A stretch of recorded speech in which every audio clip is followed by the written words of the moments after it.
The wheelchair tennis star won his 5th Australian Open crown in the men's quad singles when he defeated longtime rival and No.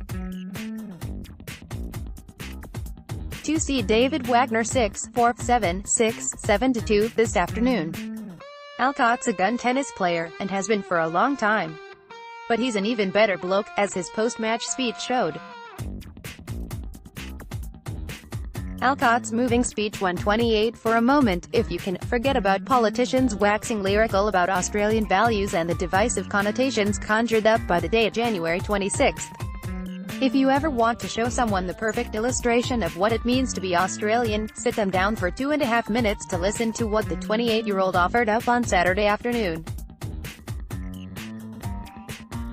He was speaking to a 2,000-person strong crowd on Rod Laver Arena, but his words echoed around the country as an emotional Alcott fought back the waterworks to get his message across.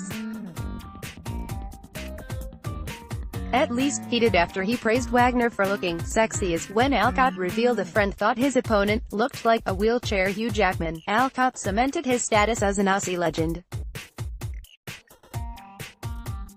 Source: AAP. Today was a really special day, Alcott said before he lowered the microphone, brought a hand up to his face and wiped away tears.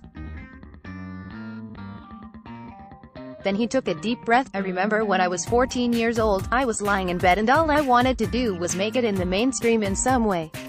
I wanted to show that people with a disability can be elite at what they do, he said. I wanted to show them that they can be normal people, get a job, work, have fun, have a partner, do all the things people take for granted. I just wanted to see people with a disability succeeding in the mainstream and in the media. Today, because of the Australian Open and the wide world of sports, it was broadcast into every single TV in Australia. The cheers that rung around the stadium after every point he won didn't match the noise being made by his adoring fans as he continued his address. Alcott paused to soak up the love and choked back more tears. An inspiration to so many people. Source: AAP. That meant a lot to me, and it meant a lot to the 4.5 million people in Australia and to the 1.4 billion people around the world with a disability. It really did. Alcott said, I hope this is just the start and we can keep going. It's been great for me, but I hope it can be great for a lot more people than just me, and I really appreciate every single one of you in this stadium today.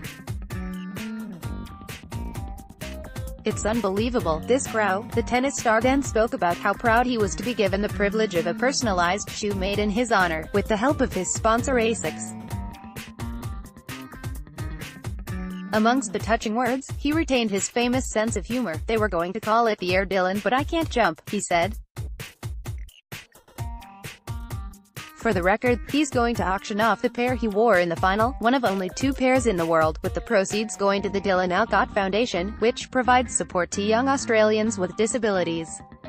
Then, giving an all-Aussie sign-off, it was clear Alcott was pretty thirsty after slugging it out for an hour and 41 minutes under the unforgiving Melbourne sun against his American rival. I know I say this every year, but after this, in 10 minutes, I'm going to take this trophy to Garden Square and have a beer with every single one of you, so make sure you meet me there. We reckon there's going to be no shortage of folks taking up that invitation.